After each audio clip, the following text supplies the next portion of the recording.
Okay, hello. I'm Dmytro Isaev. I start a little bit early because we don't have one lecture here. And I'm a neurophysiologist, and I'm more than 20 years work in this problem, neurophysiological disease and neurological disease, and actually problem of nervous system.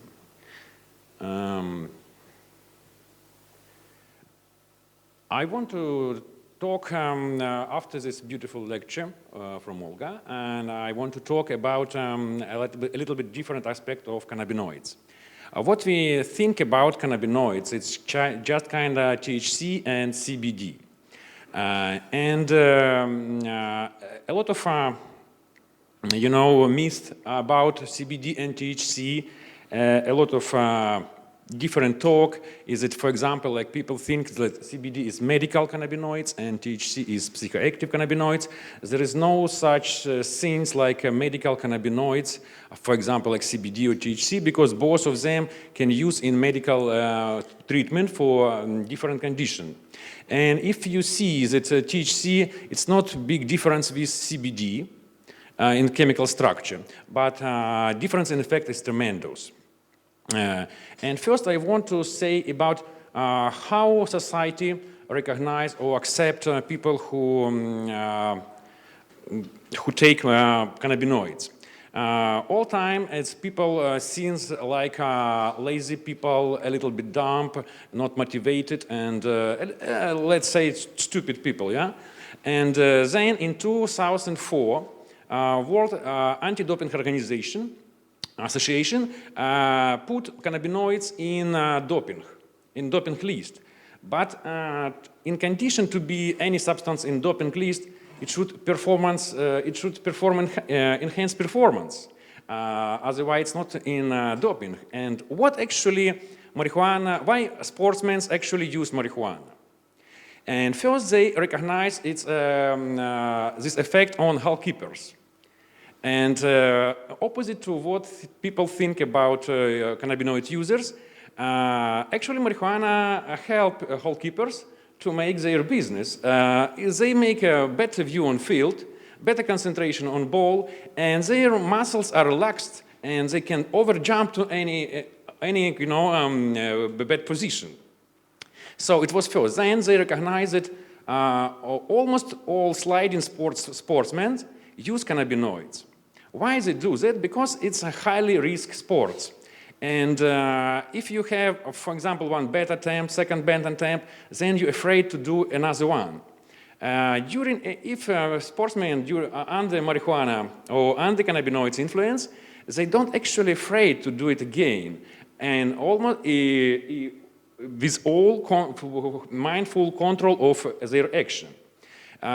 Why other sportsmen use it? They use it to sleep well, to recover after injury or after training or after competition. They use to release pain, release stress, and it has good sleep, as all people do. Actually, it's kind of like very usual kind of condition when people should use cannabinoids that sportsmen use. And in 2017, anti-doping organization removed CBD from doping substances. And in this year, World Health Organization kind of asked all governments of all countries to allow people with neurological disease to use CBD cannabinoids.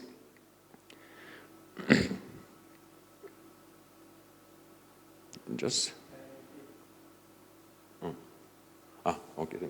But this discussion coming with CBD and THC. And what research said that this mix with CBD and THC doesn't work as whole extract of marijuana. Why it happens? Why? Because we think, ask how much CBD in this strain, how much THC in this strain. All people care about only these cannabinoids. But in marijuana, there are more than 70 cannabinoids, and they all have some action on cannabinoid receptors. And so you see these cannabinoids, and that's why whole complex, kind of like all bouquet of these cannabinoids make what better than mix of CBD and THC. So, but these cannabinoids are almost, we don't know much about their properties because research is kind of limited of cannabinoids. We don't, science doesn't have, doesn't financially support to research that. Some pharmaceutical companies put money in that research, but we don't know anything about that because it's kind of like secret research of corporations.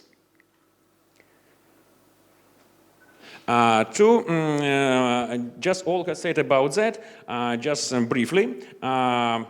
What is cannabinoids and how it works? So you see that cells connect to each other, is this kind of gap, and this gap may have chemical transition from one cell to another cell. And how it works? It's not only cannabinoids work like that, it's all synaptic system, which you see here, work like that.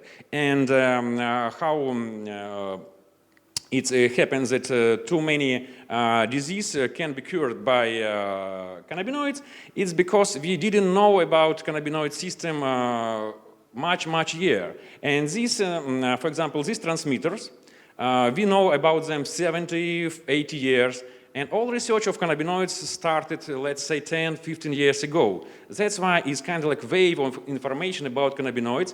But if you rationally think about that, it's normal reaction of synaptic system, which kind of have in almost every cell in the organism. What is CB1 receptor? CB1 receptor is special protein which almost put on the seated on the neurons. And actually, what effect of high people expect? It's because activated of CB1 receptors. CB1 receptors, actually, activation of CB1 receptor make nervous system a little bit slow down in work. And so, especially in that aspect, which more, for example, if you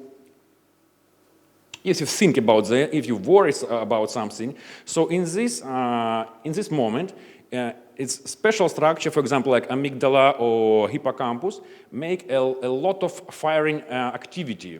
And you cannot see it, you cannot kind of do, you think about that, you know, people, and if you put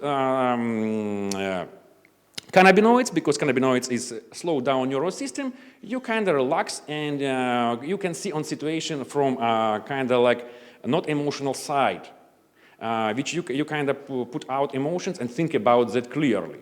That is how work CB1 receptors. And CB2 receptors CB2 receptors lay on immune system. So it's very interesting thing because nervous and immune system the most biggest system in the organism, and they don't have any communication between each other too much. But endocannabinoids, which release endocannabinoids, it's activate as a neural system as well as immune system. So we have cooperation between nervous and immune system. And so, for example, like activation of CB1 receptors make kind of it's painkiller, and activation of CB2 receptors has anti-inflammatory action. So it's kind of like both together. They make a kind of like a good pair.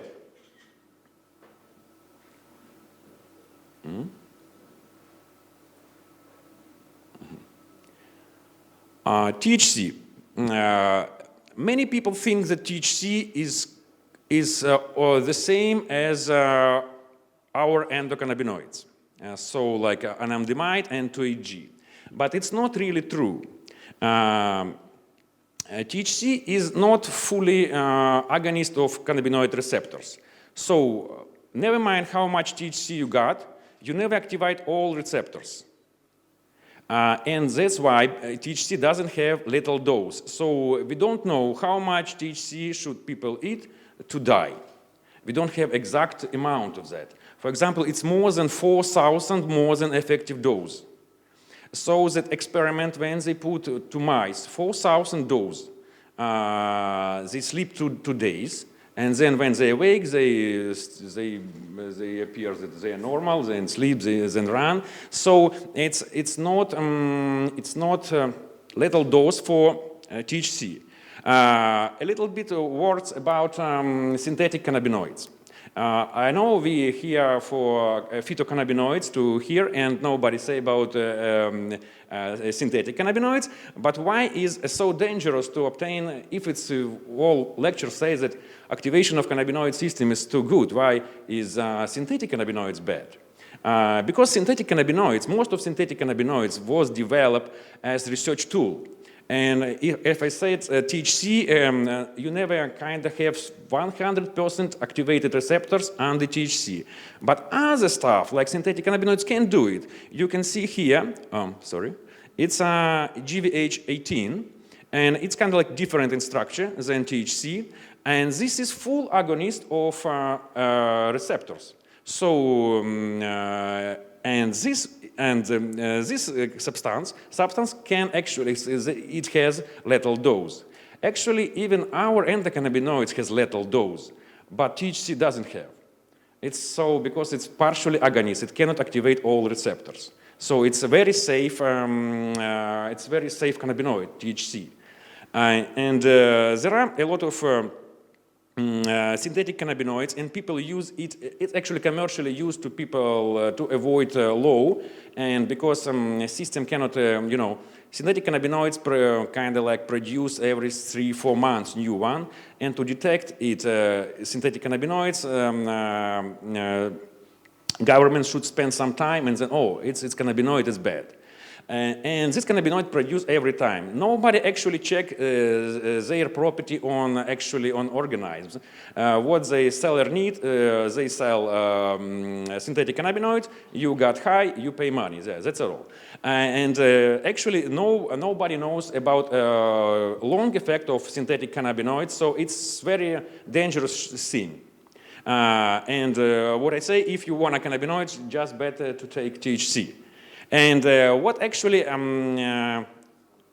also synthetic cannabinoids is cannabinoids which have aim only receptor, only CB1 receptor. But THC actually operate with other receptors, not so well, but still this is kind of like addition effect of many receptors make its THC effect. For example, like THC can actually modulate serotonin receptors and dopamine receptors and many others. So that's why THC has so many kind of like usefulness in different diseases. So, for example, like I will say about Parkinson, it's because THC also affects dopaminergic neurons. And CBD. You see, not big difference between CBD and THC, but if say true, CBD is not actually cannabinoid, functional cannabinoid.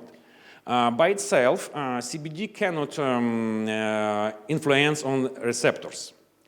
CBD influence on receptors only in presence of THC or when CB channels open. So that big doses of CBD needed to treat, for example, some kind of epilepsy because it doesn't contain THC. If you put a little bit THC in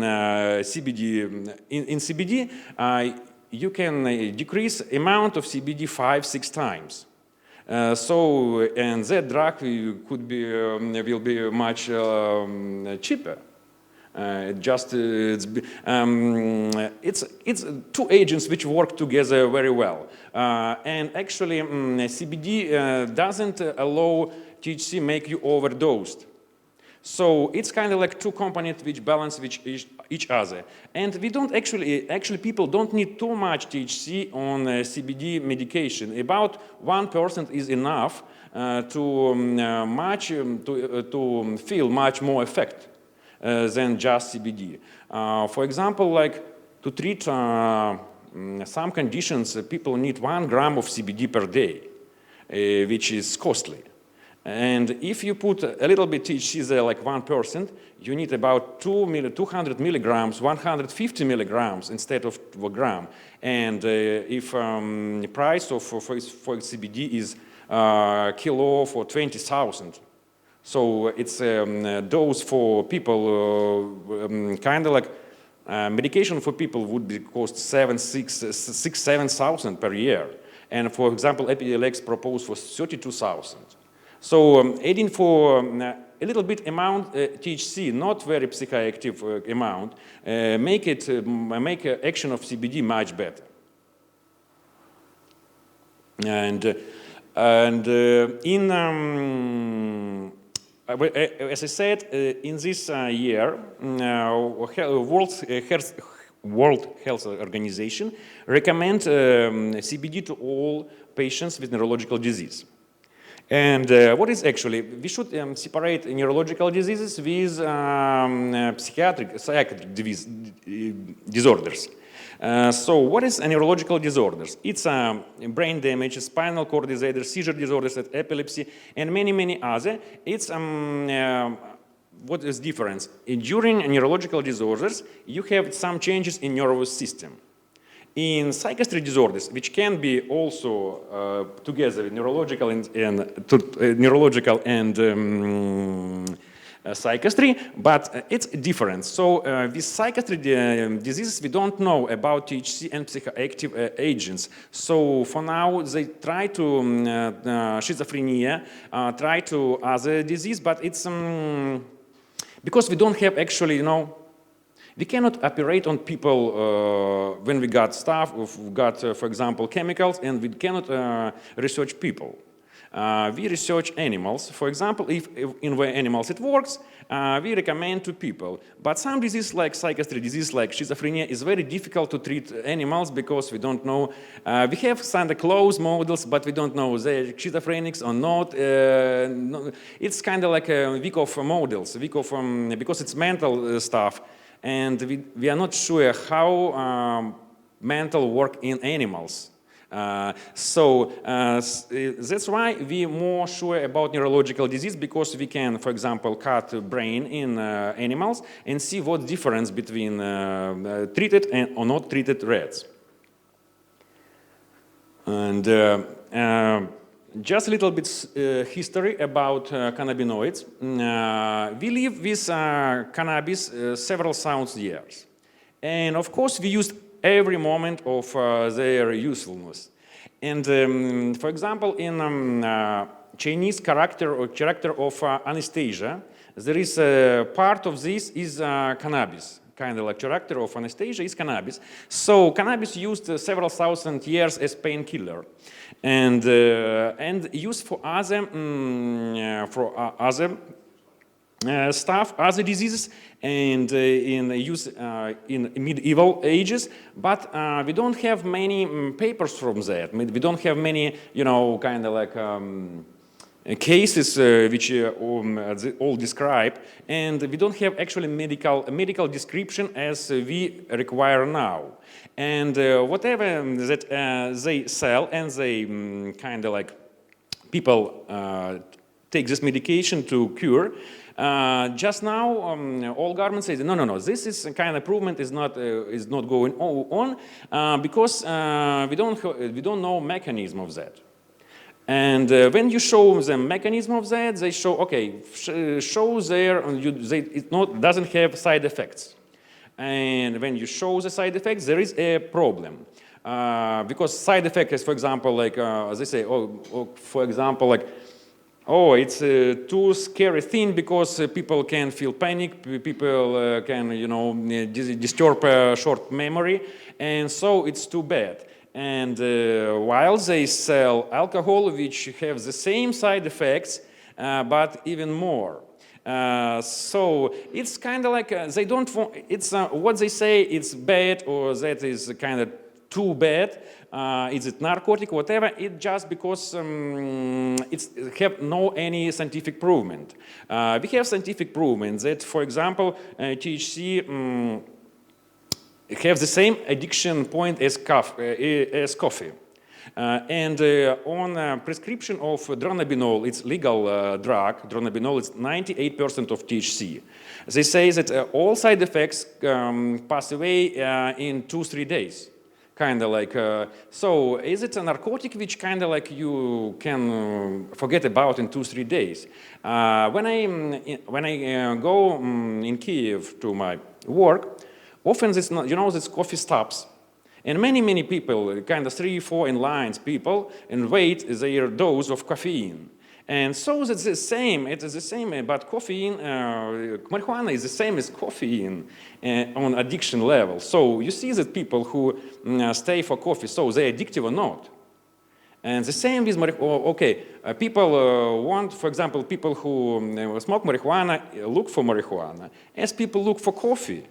And it's psychological dependence. So it's a psychological dependence could be for kind of candies or kind of chocolate, and people look for it, and people kind of can cross city to buy something. And it's psychological dependence. It's nothing have with physiological dependence, because if people like that, people do it. For example, if people like some beer or I don't know, or whiskey. And if you give them, for example, alcohol with water, it's the same, yeah, it's alcohol the same, but people don't like that. It's the same is marijuana and cannabis. So it's, I think it's drug of choice of people. And in this world, because, you know, too many stress, we feel too many stress, we need to pay bills, we need to go work, we have problems with children, we all live in stress. And additionally, society say us what to do. You should go there, and you can keep all in mind what I do, what I should do today, what I should do tomorrow, and actually how I can do it. What a neighbor said about me. What, you know, it's all stress, and actually.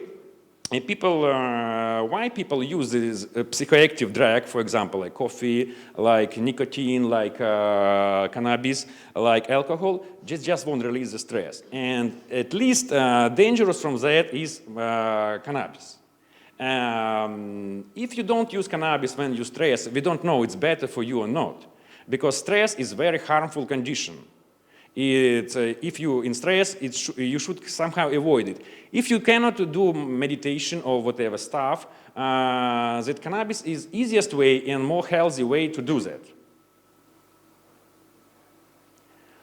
And a little bit, just back, about that cannabis, THC disturb short memory. It's true. What they actually, I just talk about one experiment on birds. So, cannabinoids, birds also have cannabinoids in their brain.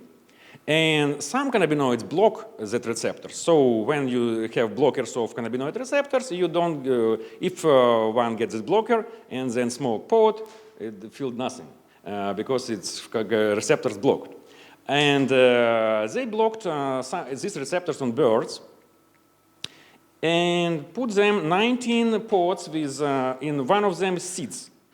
When a bird finds this seed, they close, they switch off light, and after 24 hours, bring them back. And birds with blocked cannabinoid receptors immediately go to that pod where seeds. And normal birds kind of like make several tries. But when they change that pod from that spot to where it was and change position, so that bird with blocked cannabinoid receptors, it's like a robot come to that point where it should be and you know, and check it several times. It's like you remember when you forget keys or forget to, you know, you come and go somewhere and you forget to, oh, maybe I didn't lock my door or whatever, and you back. It's a kind of like, it's nervous condition. You shouldn't do that. It's kind of like, it should not be so often. It's because people believe it's lack of cannabinoid signaling. You kind of like live in past, so you kind of like you cannot forget that. That's why and cannabinoids kind of help you forget it. And that's why cannabinoids are used, for example, in post-traumatic disorders, when actually people should forget it. Almost it's promising drug is for, you know, in life of any, there are some moments we just want to forget. Just we won't live with these memories. As your relatives die, whatever. And how to make this, and these memories kind of like ruin life. How to make that you forget some point of your life you can forget, or at least emotionally forget it. So, and this is why cannabinoids do it, because they kind of prevent memorizing this moment. That's how cannabinoids work with memory. So actually, what it shows that cannabinoids improve memory, not decrease it. It decreases it when it acts like chemical in you. But if you do several times, amount of receptors is increased. So memory is increasing amount of synapses. And memory is not so easy, kind of like you remember, you do. It's how you perceive it, how you analyze it, how you forget it, in what you remember. For example, it's something that can happen, but what you remember about from that. Not you don't remember everything. You remember what is actually you emotionally involved. And cannabinoids help us to release that emotional interactions with that moment. And you saw this girl is American patient from Colorado, is Charlotte, and when they tried, she has epilepsy syndrome Dravet. When she tried everything from the account on drugstore, it doesn't help. They tried to do marijuana, and it helps. And what is funny, before, now this strain called Charlotte Swab, something like that. And before it called like hippie disappointment, because it's too much CBD and too low THC. And actually, that guys even didn't know what to do with this strain. Nobody actually want to. And when they gave that to mom of that girl, and it works. So and they start to develop more and more kind of this is property of this is hippie disappointed strain, and then it became Charlotte Web strain. Yeah. And in there, I believe 1 or 2% of THC in that strain. And Parkinson's disease. Parkinson's disease is a very mysterious disease. And what we know, it's lack of dopaminergic stimulation. So it's not too much dopamine. Dopamine is actually a mediator of happiness. And also, dopamine is a mediator of movement, and many stuff do dopamine. When dopaminergic neurons die, it's all gone. So, and people, you see, it's shaking and tremor, it's slowness, it's difficulty in movement, and dementia, and many other stuff. How exactly cannabinoids help during Parkinson, we don't actually know, but what is actually, it should be some moderate influence of CBD could be achieved in Parkinson's disease, but mostly it should be THC. THC actually provoke dopamine release. What is actually and THC is classical examples of people who stop shaking hands. It's because actually THC connect to dopamine receptors and activate them. So the way and many other way, like for example, anti-inflammatory action of cannabinoids and other way. But for example, for sure, cannabinoids have some medical potential to cure Parkinson's disease, but we don't know much about that and what concentration and maybe other cannabinoids should be there. But still, we have some good we have animal models of Parkinson's disease, so we can work on that much better than and then propose to people. Alzheimer's disease. Alzheimer's disease is it became the most expensive disease in the world because people live longer, and so we have more patients with Alzheimer's disease. Alzheimer's disease is 60 people with dementia. Dementia is kind of like old people, a little bit slow thinking and like primitive thinking. And 60-70% of that is Alzheimer's disease. Alzheimer's disease is kind of, it's imbalance of some proteins in the neurons. And why is they lost memory and this became so, kind of slow? Because neurons lost connection with each other. So it's kind of like brain is internet. And the more connections and better we have information and faster. If you have less, for example, who remember internet in the 90s?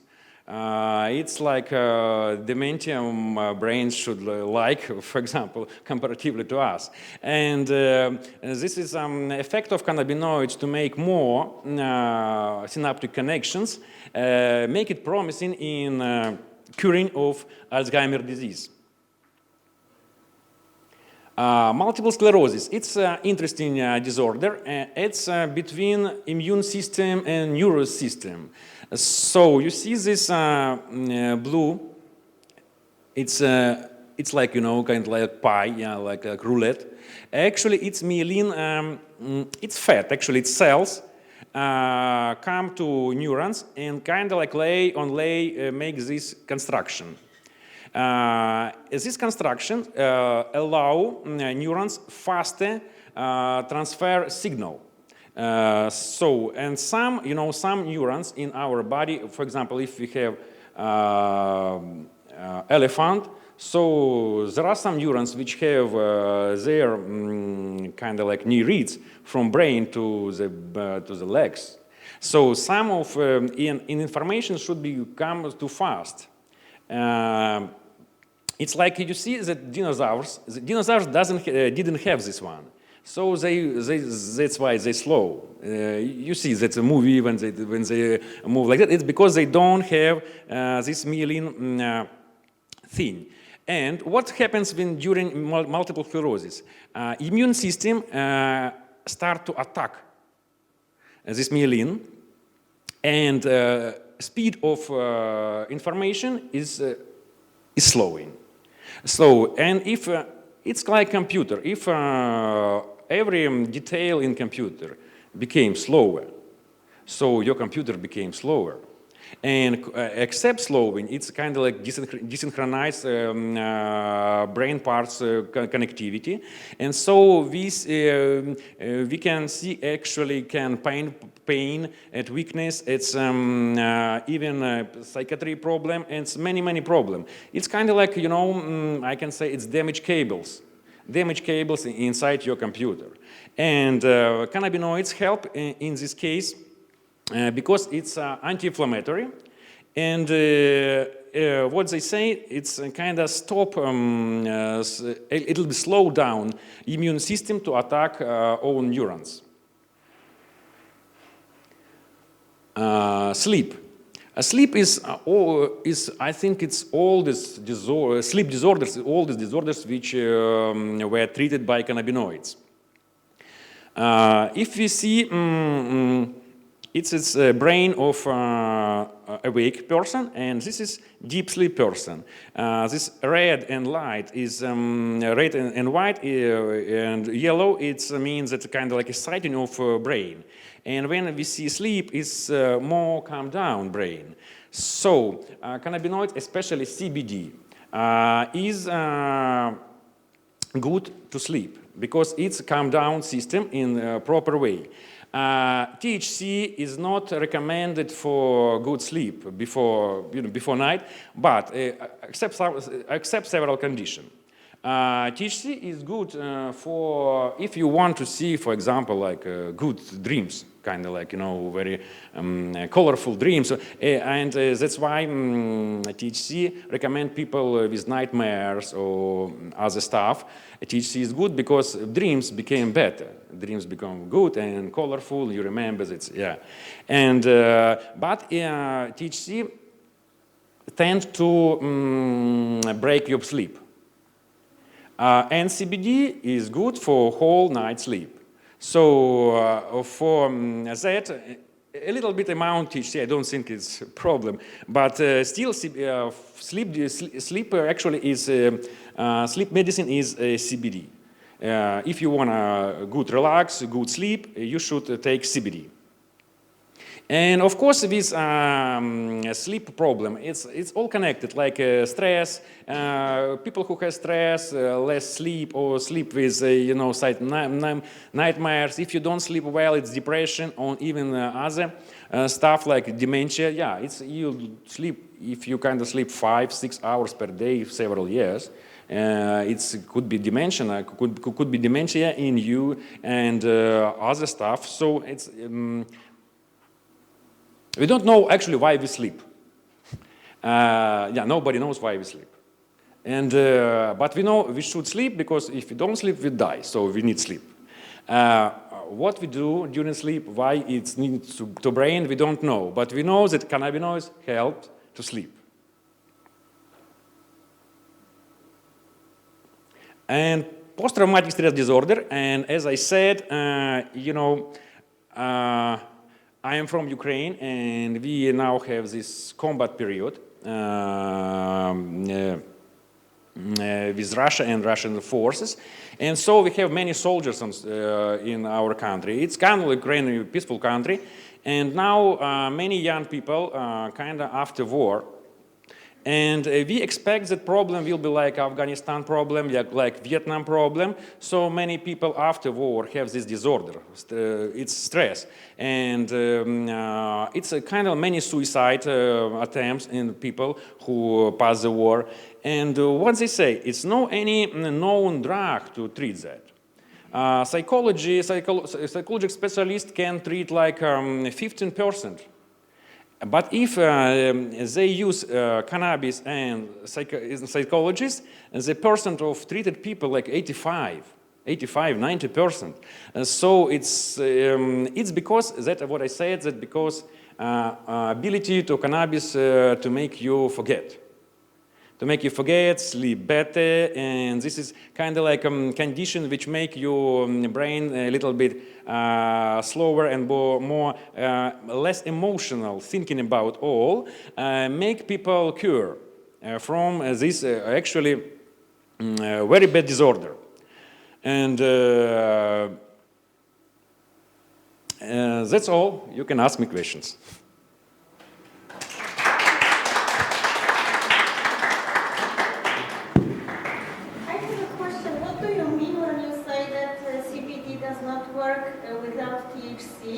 And then after that you say for sleep take CBD. So what do you mean? CBD has by itself some other aims in body, like calcium channels, like potassium channels, like other receptors. And through them it works on, for example, on slowing down, on sleeping. It has all, it's misunderstanding. It has own aims, but it's not cannabinoid receptors.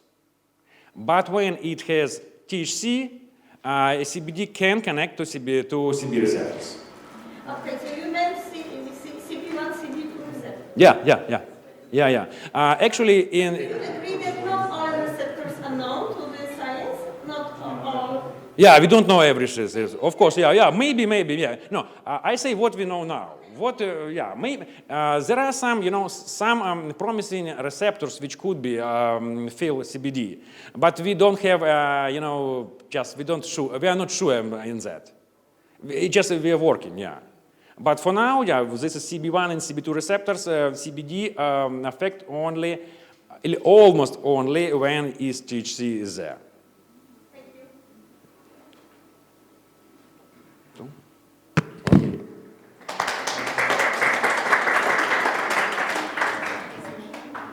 Okay.